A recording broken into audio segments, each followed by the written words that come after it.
Haydi yağla, haydi yağla.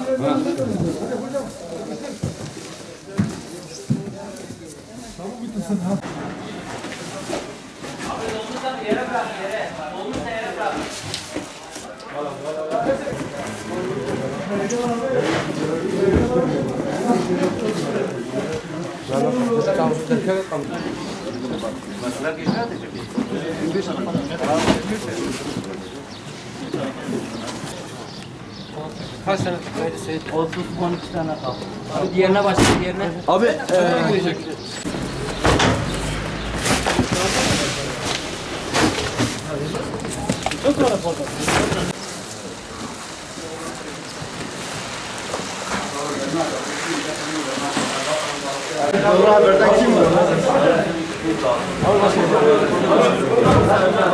Buraya dön, buraya.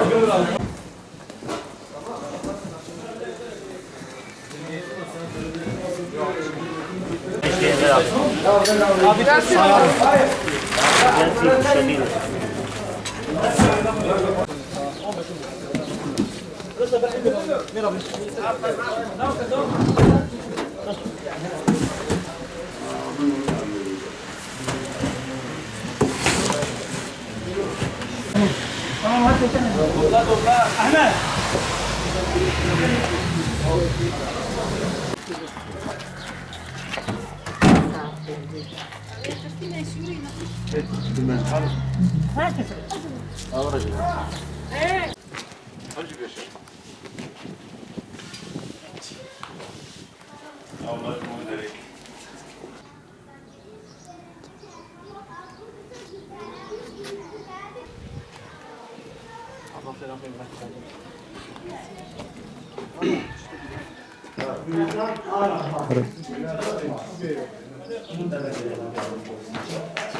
Umudlar Gıda Bankası olarak Ramazan'dan önce faaliyetlerimize başladık.